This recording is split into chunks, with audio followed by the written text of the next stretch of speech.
Hello students, there is a famous quote which goes like this: it always seems impossible until it is done. The meaning is, before you start and before you go on for doing or achieving something, it may sound difficult, but once you start, you definitely will be able to do. So with that positive note, let us go on to study today. Yesterday's video we have seen that gravitational law. Gravitation. What is gravitation? So the statement of the universal gravitational law, the statement of the law given by Newton was that the force of attraction in this universe, every object attracts every other object towards itself with certain force, and this force of attraction is directly proportional to the product of their masses and inversely proportional to the square of distance between their centers. So if these were two bodies and these were the centers of this, the distance between them is taken, let us say r, and this is m1 and say this is m2. So to calculate the force directly proportional to product of m1 and product of m2 and inversely proportional to the square of distance between their centers, and if the proportionality was converted into equality, then a constant was put, g, called universal gravitational constant. The value of capital G, yesterday we have seen that it has been found to be 6.67 into 10 raised to power minus 11 Newton meter square upon kg square. So this was the value of capital G. Now we will see the obvious question should arise that if in this universe every object is attracting every other object towards itself with certain force, then why different objects do not come together and stick with each other? So the answer is the force is not sufficient so that it can bring them together and they stick with each other. So how much is the force?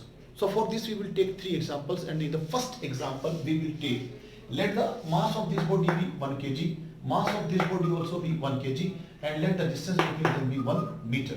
So now, as per universal gravitational law given by Newton, if you want to find out what will be the force of attraction when two bodies whose masses are 1 kg each and which are separated by a distance of 1 meter, what will be the force of attraction? So we'll use this formula, F is equal to G m1 m2 upon r square.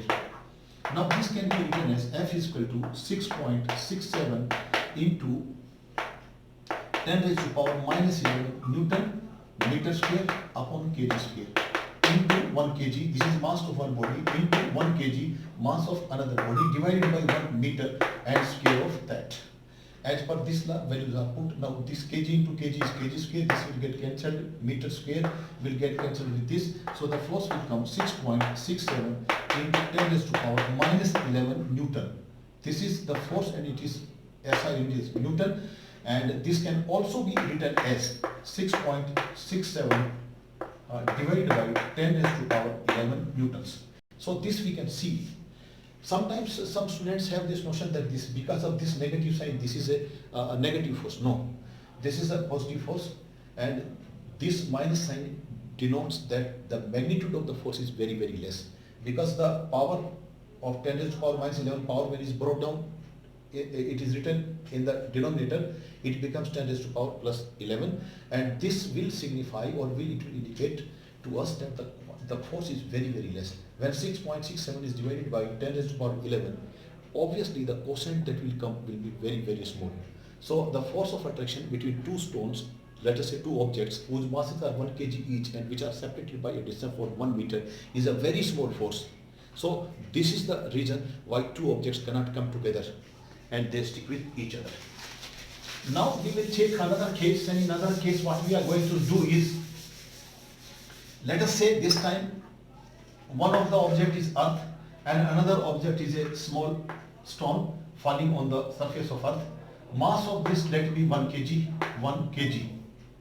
Mass of this be 1 kg, and this is earth, E-A-R-T-H, earth.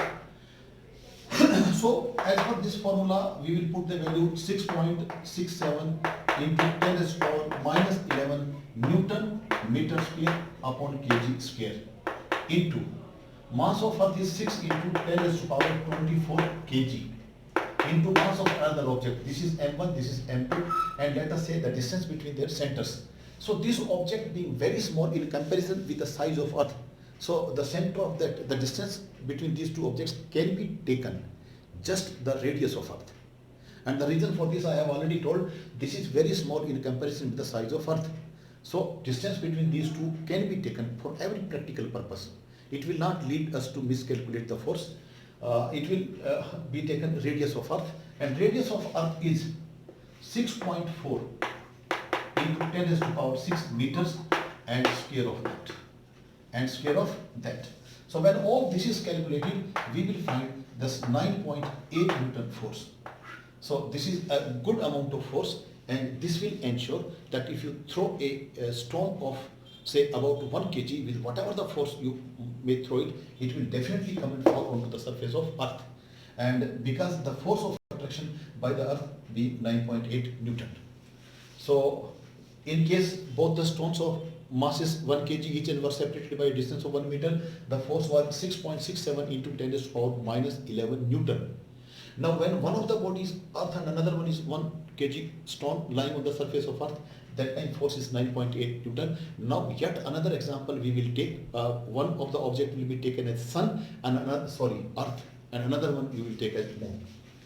So this I will ensure it is written like this, and this is say Earth, and say this is Moon, and the distance between their centers is 3.84 into 10 raised to power 8 meters.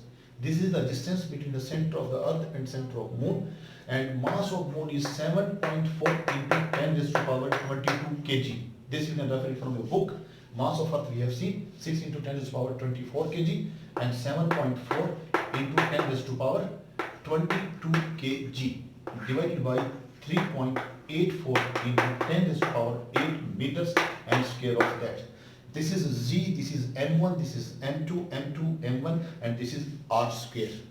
So when this is to be calculated, this will be formed as 2.01 into 10 raised to power 20 newtons, and this is a huge force. And this indicates that if the mass of the objects that are involved, then the force of attraction is definitely going to be much more. So the statement of the law also was stating this, that the force of attraction between the objects is directly proportional to the product of their masses. And this we have seen it, when the masses of the objects is more, the force of attraction is also more. Rest we will see in the next class.